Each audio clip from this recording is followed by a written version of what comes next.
presentation right now, so I think we can get started. Folks will come in as they do. Great. Okay.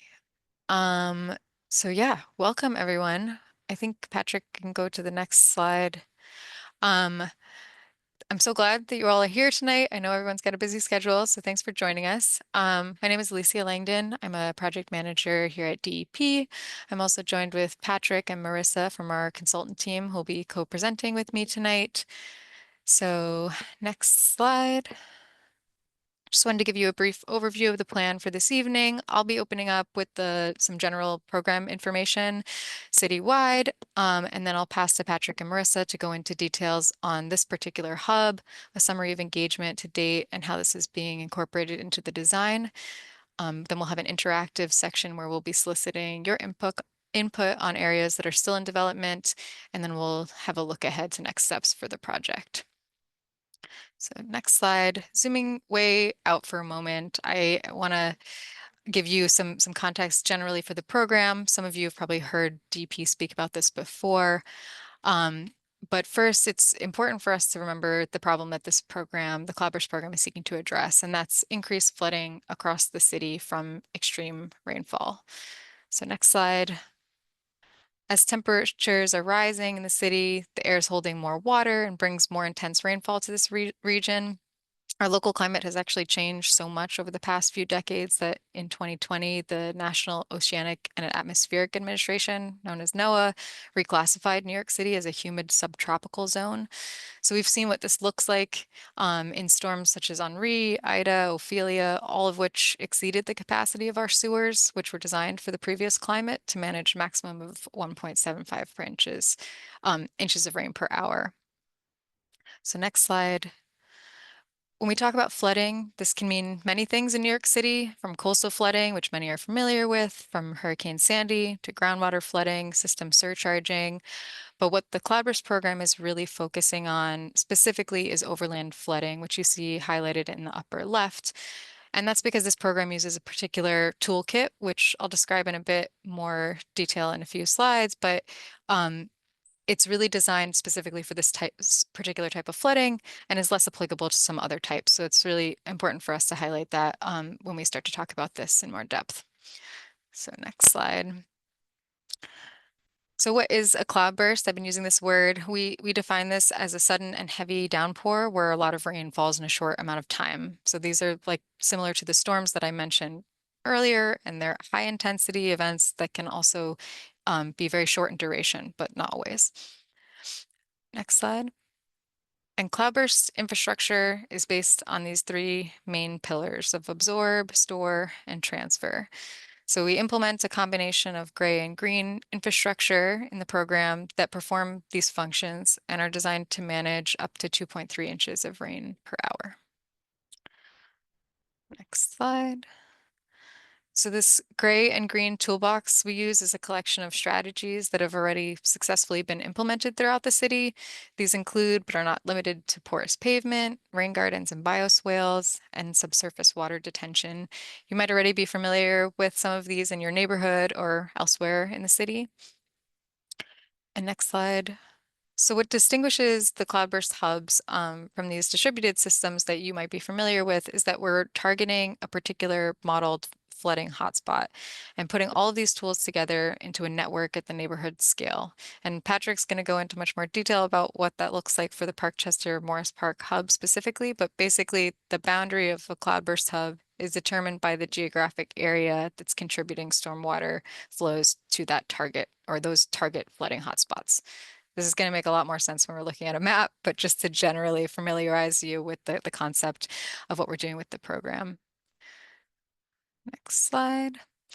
And yeah, to close out my portion of the presentation, just bringing it back to that citywide scale, Parkchester Morris Park is one of 5 initial hubs currently in design or about to go into design.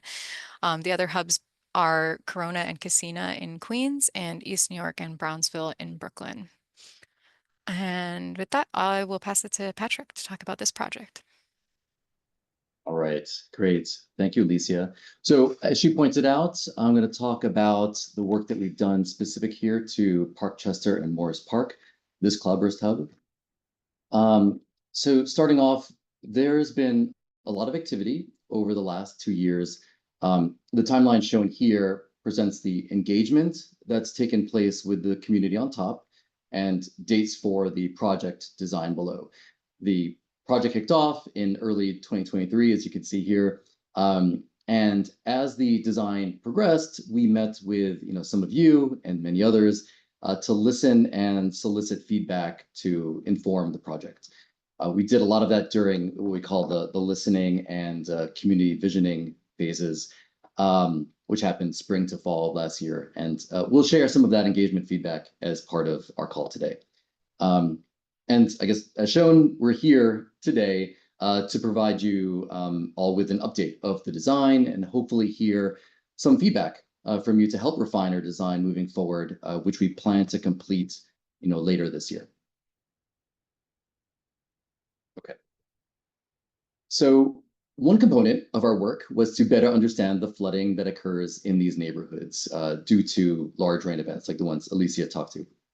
To start, and this is that map that Alicia was referring to, the black outline that's shown here on the map is the area that we're focused on for this project, and specifically managing the rain that falls within it. Water that falls outside of this boundary also drains outside of this area and is managed through other means. So shown here in bright blue and light blue, if you can see it, are the areas that we've estimated using a computer model, advanced computer software, where flooding might occur as part of a 10-year storm. And that's basically a storm that has a 10% chance of happening in any given year. And that amounts to a little over 2 inches of rain in 1 hour, and that's a lot of rain. We also asked community members during different engagement events, such as the one shown in the photo here, to point out areas that they've seen or experienced flooding, which are shown sort of like these little blue circles all throughout the map as well. Okay, so all of that, sort of what's the plan? Here for Parkchester and Morris Park, we have an approach that includes a few different elements. We plan to construct, firstly, precast porous concrete panels in the parking lanes on our city streets. That's what's shown on the green lines here. And that allows water to infiltrate into the ground below. And this will make sense. I'll show an image of that in the next slide. And we also plan to construct longer stretches of dedicated stormwater pipes and drains, which are shown in orange. You can see a few of them here. And those end up directing stormwater to specific sites, such as schoolyards, playgrounds, where they'll be stored temporarily below ground. And those are what's shown as the purple squares here. As currently designed, the project will be able to store a little over 5 million gallons of this stormwater, which is, clearly it's a lot of water. Okay. So as I had shown on the last slide, those green lines are these porous concrete panels. In the far left, you can see that there are a number of voids that allow for water to filter through. The image in the middle is during construction from a similar for a project that uses this technology. And the image on the right is from a completed project in Brooklyn, or part of it's been completed, where this type of panel was constructed and demonstrated, to the community on its function. So I know the question tends to come up, but yes, these concrete panels will still allow for cars to be parked on them, kind of just like any other road.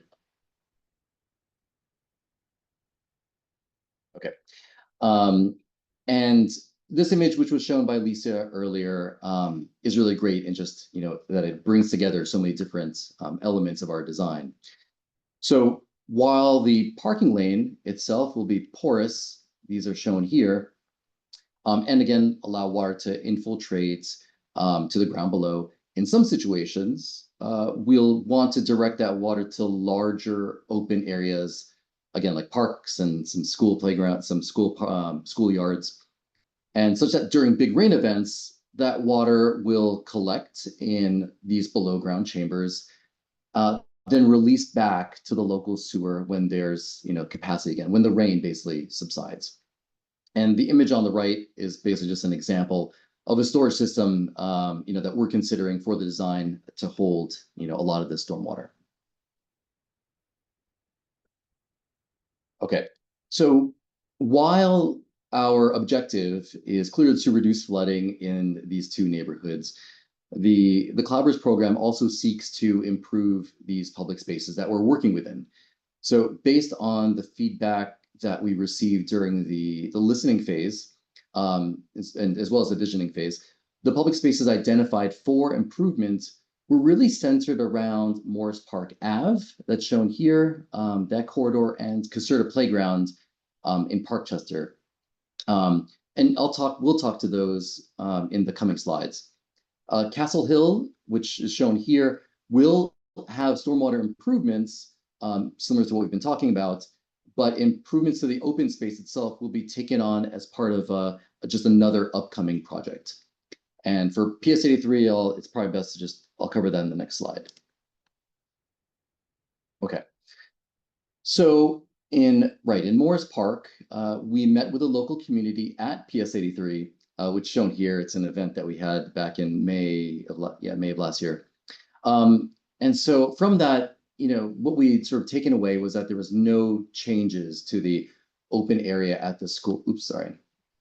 No changes to the open space, to the open area at the school.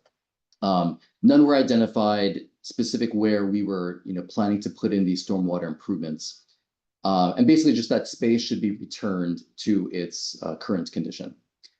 So, pivoting from that, we then surveyed the community later in the year, and both in person as well as electronically through our website to solicit feedback for improvements along Morris Park Ave, just down the road. Okay. So this is really just the feedback that we received. So we had put out a number of surveys, and we had returned to us about 60 that were completed. And this is just a chart of the results. So more trees and shading show the greatest interest. That's what's shown here with over 35 responses to that. Next would be the lighting on that corridor of Morris Park Ave, then seating such as benches, learning stations to basically help explain the project. And then, last but not least, at the lower end, though, it was bike racks. So I'll show you, how we basically included this into our project. So ultimately, our project will include more trees on Morris Park Ave, as well as tree guards to support the beautification of that corridor, and also including learning stations shown here, again, to help support the understanding of the project that we're doing here. Some of these, such as benches, the seating, and bike racks, those weren't included due to some space constraints and preferences by the businesses located on Morris Park Ave. And then separately, lighting will be considered, but outside of this project. Okay.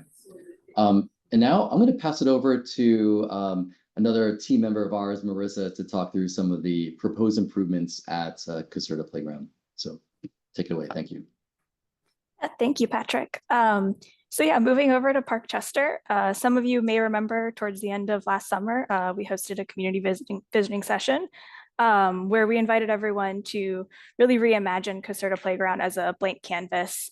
And using scale maps and interactive programming stickers, participants were able to place their preferred features, things like planting, seating, and play elements directly onto the park layout. And you can see from the pictures on the screen that this was really a collaborative process with residents of all ages sharing their vision for the park. And this really helped us better understand the neighborhood's priorities and aspirations for Caserta Playground. And so if you go to the next slide, we got a lot of really great ideas back from this visioning session. You can see a small selection of the responses we received here on the screen. But overall, there were three major takeaways that we took away. Our first was that there is a strong interest in increasing the amount of planting along the park's edges. And residents really wanted to pair that planting with more seating options, particularly in shady areas. And so really just trying to create a more welcoming and inviting space. Our second takeaway was that painted games were the most requested new feature for the park. But there was also an interest in a lot of different activities like adult fitness, outdoor classrooms, and rain gardens. And so that really demonstrated to us a desire for a park that supports a wide range of ages and activities. And our third takeaway was that people wanted the basketball court to kind of remain towards the edge of the park to maximize usage of the space. And that people were also interested in the idea of a running track around the park, but there were some different opinions about the exact layout. So if you jump to the next slide. This is the proposed plan we've put together with all of that feedback. The proposed concept organizes active play, such as the basketball court, the play area, and the fitness equipment towards the center of the park, creating a flexible area for recreation. And around the edge, a green perimeter is introduced, filled with over 20 new trees and new planting to provide seasonal interest and ecological benefits. Seating is thoughtfully placed throughout the park, particularly in the shady areas. And stormwater management rain gardens, shown on the plan in lighter green, are integrated into the landscape to really highlight the stormwater function of the park and the connection to the new underground storage system. And on the right, you can see two different views of the space. The upper view is showing the new picnic table area in the shade of new and existing trees. And then the lower view shows the multi-purpose play area and the basketball court and how that really flows together to preserve the flexibility of the site for play and community gatherings. And so if you go to the next slide, looking back at the ideas we've received from the community visioning session, we were able to incorporate the desire for more planting on the edges of the park, really creating that welcoming, inviting perimeter. Multiple types of seating, including picnic tables, game tables, and benches, are placed throughout the park, focusing particularly on shady areas. And we incorporate a diverse set of desired programs, including painted games, fitness equipment, rain gardens, while also leaving the center of the park relatively open for the community to use for additional activities. And on the last slide, next slide. All the feedback we got, although the community expressed an interest in having a loop running track, ultimately because of space limitations and concerns about circulation conflicts with the overlapping activity zones, we decided not to include the running track and instead prioritize the flexible multi-use areas in the park and expanded the planting as well. And so with that, I'll pass it back to Patrick.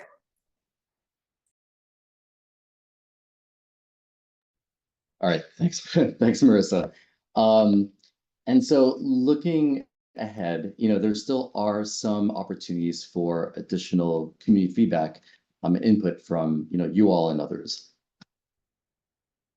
So yeah, one aspect that Marissa talked to of the playground is the multi-use area that's here.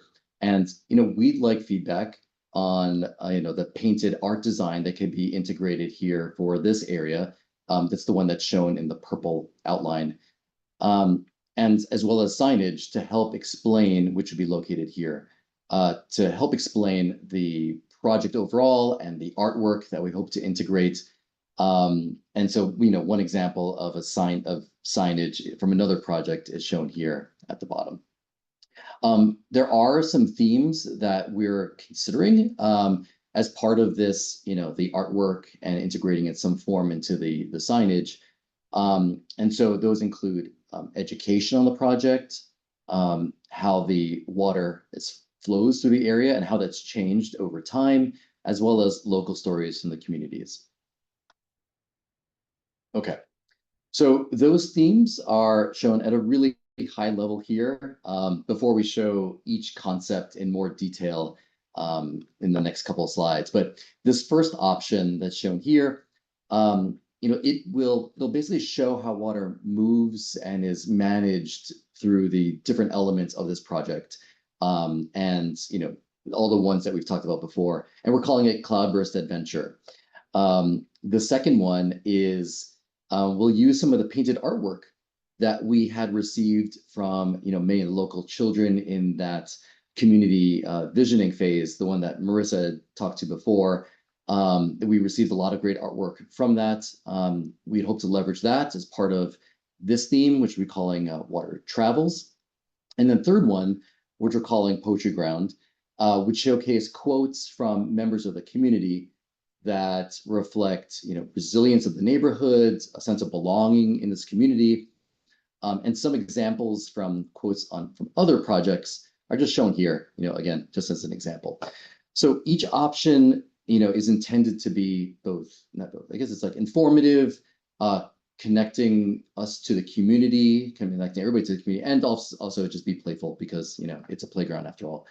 The coming slides will talk to each of these options, and hoping to get your feedback as well from this group. All right, so this first really bright one is this option offers an adventure trail, if you want to call it that, that follows the journey of stormwater through the Cloudburst system.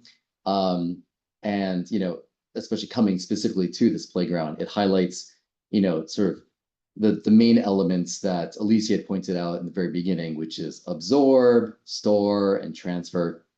And so the trail kind of starts here with playful routes and arrows that lead you to, just different paths where stormwater is transferred. And we can integrate some, prompts like jumping and hopping, again, because it's a playground. And at the end of the adventure of this trail, we meet sort of these water creatures. It's just a playful hint overall that you've reached to the underground water storage that we have, literally below, this playground. So it's meant to be fun, educational. We learn about the Cloudburst system and so on. But at this point, we'd really like to get your thoughts on this. And so what we're going to do is put up a poll, and hoping to hear from all attendees here, what you think about this concept, from a scale of 1 of low to 10 is high. You'd rate, what you think the concept. And I'll just jump into Patrick as a reminder, these are conceptual at this point. So the literal image you're seeing on the screen is not like the final, like if you don't like orange, you're not going to vote for it tonight. Like this is a concept, so it'll be developed further. Very preliminary. Glad you brought that up. These were intended to solicit sort of like, your initial thoughts. And, we'll change and evolve as we work through our design to the final version. So,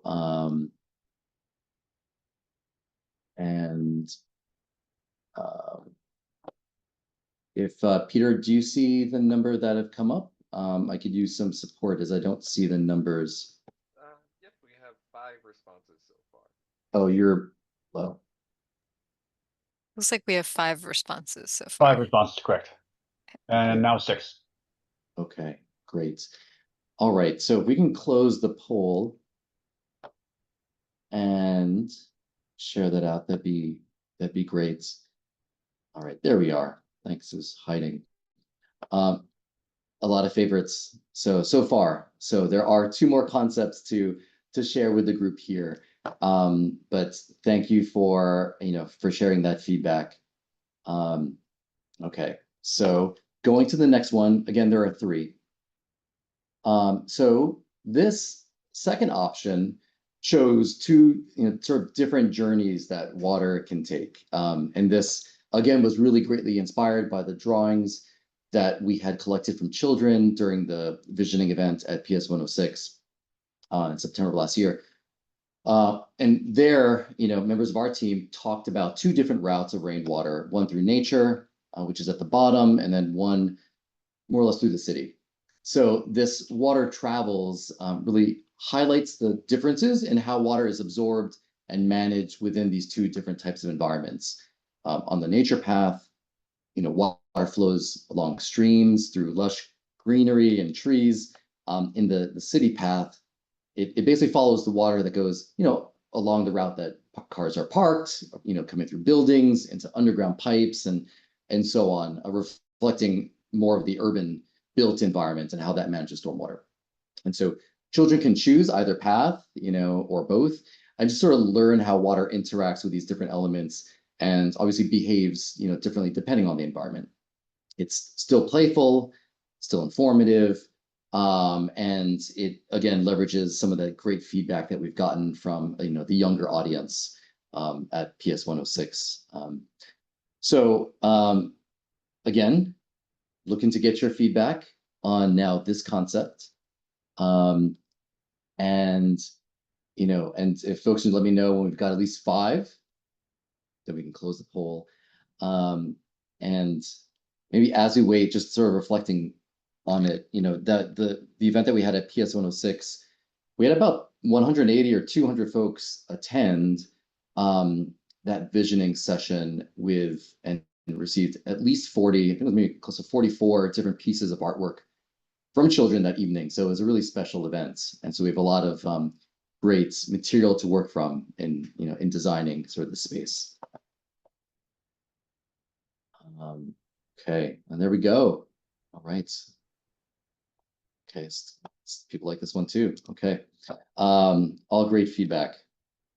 Okay, last, not least, certainly, it's our third one, which brings together sort of short phrases, quotes, even poetic pieces, just effectively to highlight the local stories from this community, focusing on water, resilience.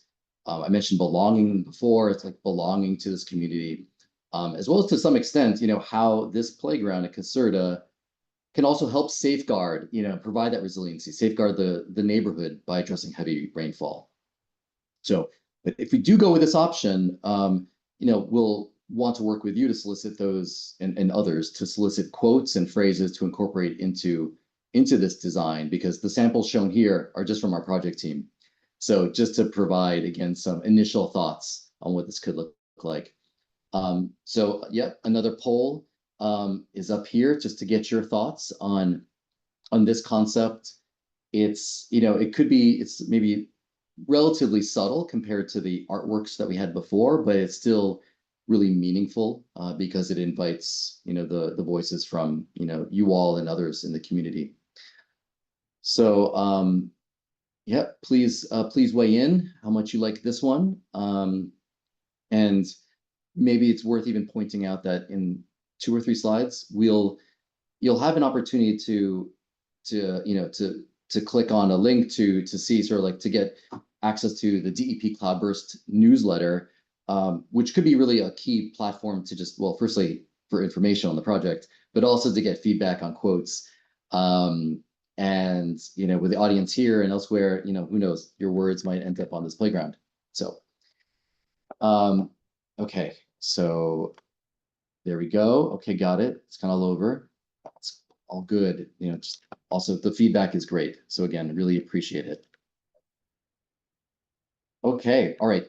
Now, having seen all 3 of these concepts, we'd like to get a general sense of which one you like the most.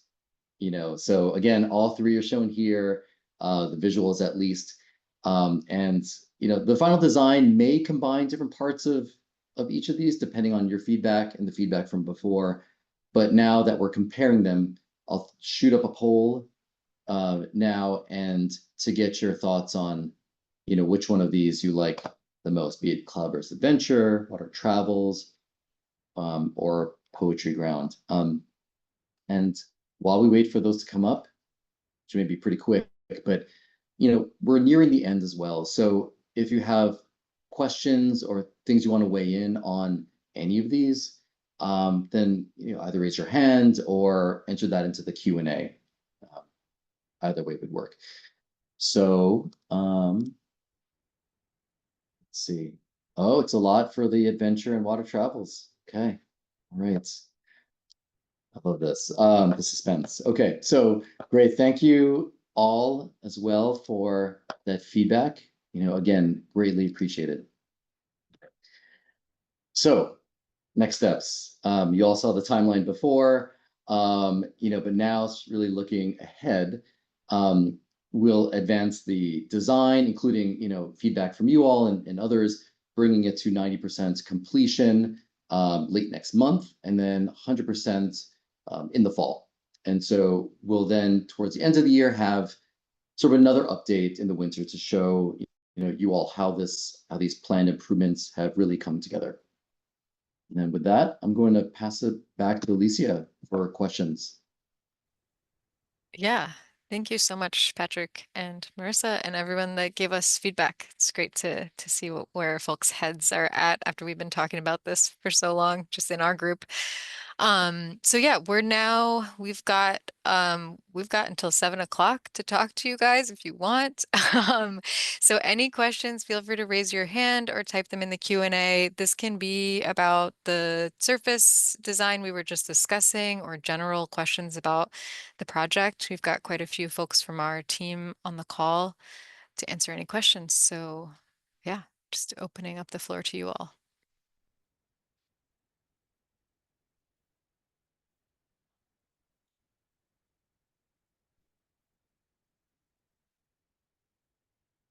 And I'll give it some time. Oh, great. We have a hand.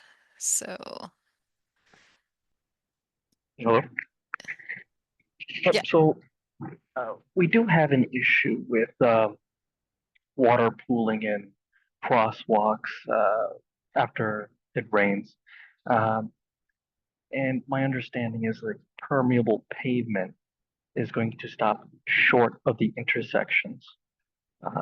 So while I'm sure that that permeable pavement is going to help reduce the amount of water that'll reach those crosswalks and improve the situation, uh, are there any design elements being considered to reduce water that pools at crosswalks, particularly where there's no catch basins? great. Thank you. Do you want to take that, Patrick, or Tony potentially? Yeah, I can start. Yeah, so certainly you're right. The intervention, the porous concrete that we're introducing will minimize or like sort of what goes towards that towards those ped ramps, towards those crossings. It depends on really, I think the amount, the grade that's there, and so like what the roadway looks like at that spot. And each is a little different, so there may be some that are a little bit more challenging than others. The project in some form will also be, in those corners or some of these intersections. So some of it may get addressed, but it's going to be these porous concretes directly there. If there are some areas without catch basins that are part of our work, we're not necessarily including new ones. But what would also be helpful is if you can even let us know which ones there are, or if there are multiple, that might be more challenging. But if there's an intersection, we could certainly note it too. If there was one intersection that was especially problematic, Michael. Or you're on mute, or if I don't know if Tony or anybody else from DP wants to add. Oh, go ahead, Michael. Yes, for example, one intersection in mind is Ryan Lander and Paulding. Okay. Yeah, a couple of the pedestrian ramps do get quite a bit of water because there's no catch basins on those corners. Okay, got it. Okay, I appreciate it. And I don't know if I missed anything else, Tony, as it relates to the project or the program, from what I had briefly mentioned there. Or others from DP, it's fine. No, this is Rupesh. Yeah, I mean, if there is water pooling, it's possible with the porous pavement that we're putting in, some of that water will flow towards the porous pavement and it will take care of the issues. And then, there are reasons why we're not putting them at locations where we can't as well. But whatever we're putting in should help if it is locations where we're putting in the porous pavement. Right. Great. Thank you, Rupesh. And we'll take a look at some of these corners as well. Appreciate it, Michael.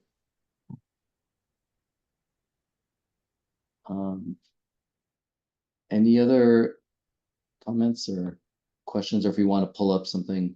Oh, we have some other hands. Hello?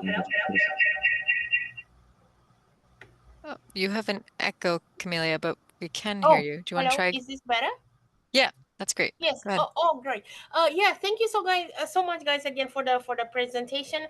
Uh, just to flex something, maybe a technicality for a future for the future, because I was logging in on my phone initially, and like I couldn't see. I was very jealous not being able to give the answers in that survey. So I don't know if it's like a thing or setting on my phone or something on your end, but just to let you know. So I logged in on the computer. But I have two questions. If you would be so kind and just explain a little bit.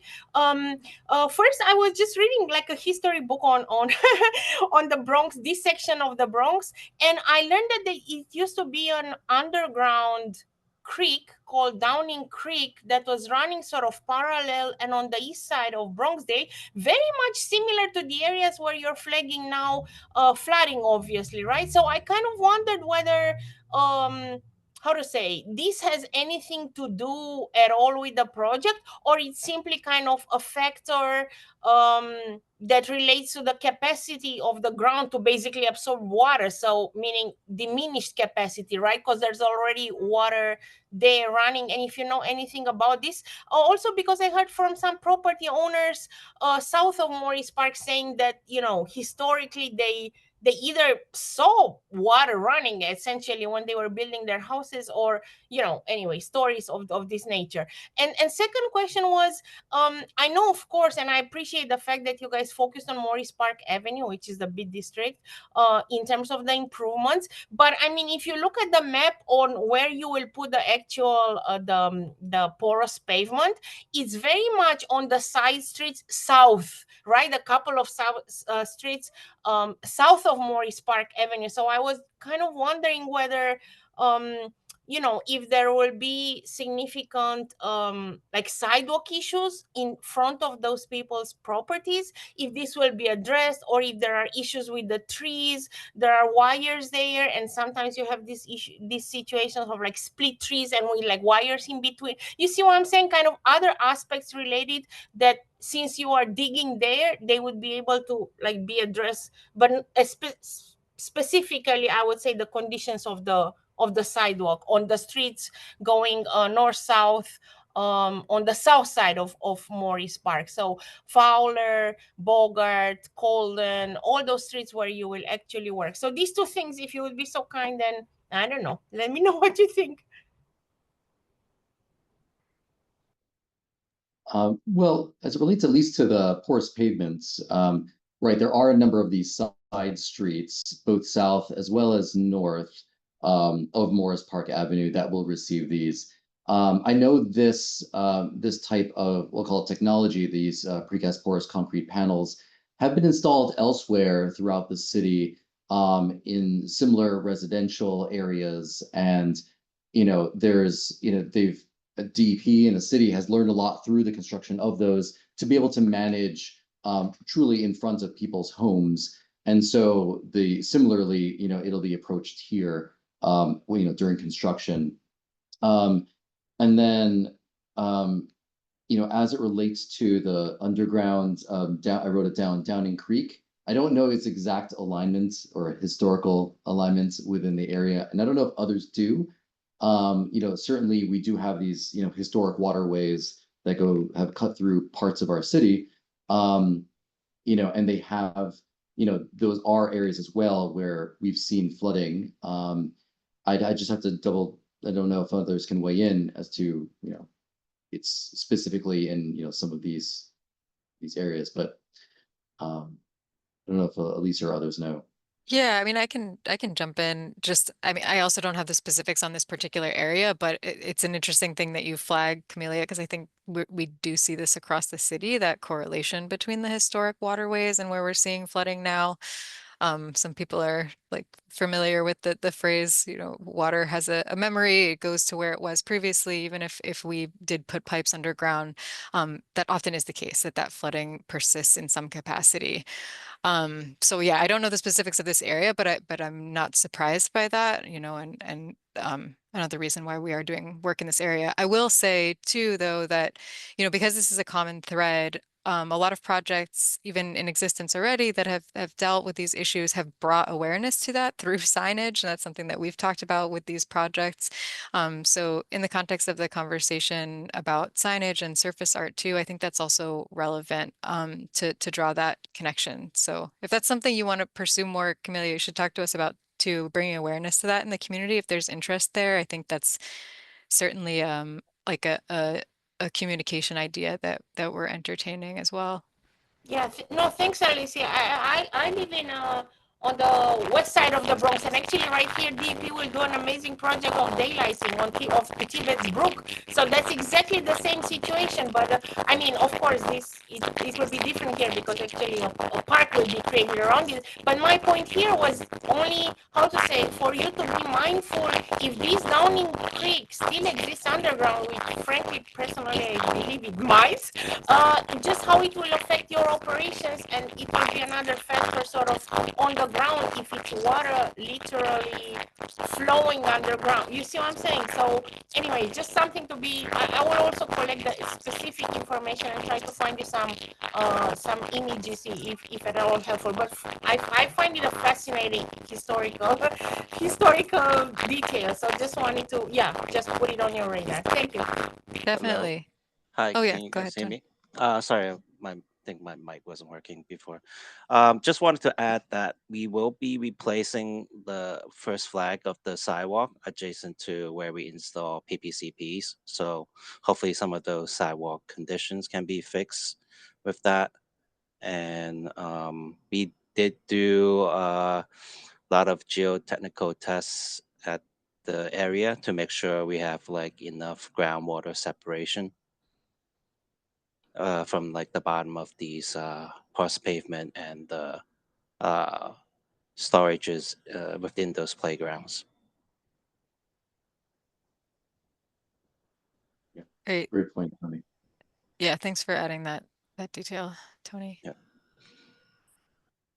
Donna, do you want to come on mic? Yeah, can you hear me?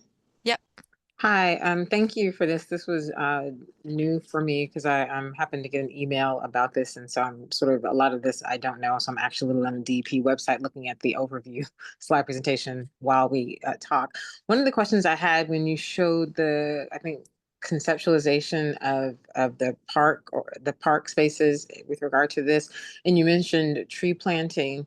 I just was curious about what kind of trees would be planted as part of this project, or did we know yet? Or was, if I don't understand it correctly, then I certainly take back my question.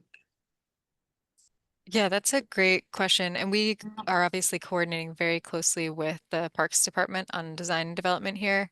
Do we have that level of detail? Marissa, maybe you're the right Uh, person to speak to this. yeah, the specific species are still under consideration. We're, looking at the list of possibilities.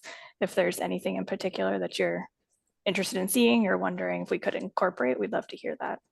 No, I guess what I'm curious about, I'm a physician and I work at Albert Einstein and Montefiore Weiler, but I live in Harlem, and I had done a year of a fellowship around some of these kinds of environmental issues. And one of the things that I learned was the difference between male and female trees and the urban heat island effect. And I think that's what I was curious about. If we knew or had some ideas, obviously this is for Cloudburst, but it's all because of, what's happening with climate change and all of these things, the extreme heat, the extreme weather, it all are all connected. So that's why I was wondering what thought was given, what thought yet, or if any had been given to the trees, because I know while female trees are messy, but in terms of, what they could do in terms of the urban heat island effect, which is part of this larger picture, was that under consideration? Yeah, thanks for outlining that. That's a really good point. I mean, I think that will come down to the park's standard and what we're able to use here, but I mean, it is a good point. One of the reasons we are talking about trees and other types of improvements on the surface here, in addition to the stormwater management component, is because we are trying to have a holistic approach that's looking at like how climate change affects an area, and while we're doing one thing, can we address other issues as well? So I think it's a really good point, and good feedback to hear. So to the extent that we can incorporate it within city regulations, we can definitely make a note of that. Thank you. And thank you for this work and this presentation. It was great. Thanks for being here. Thanks. Yeah, thanks, Donna. Any more questions?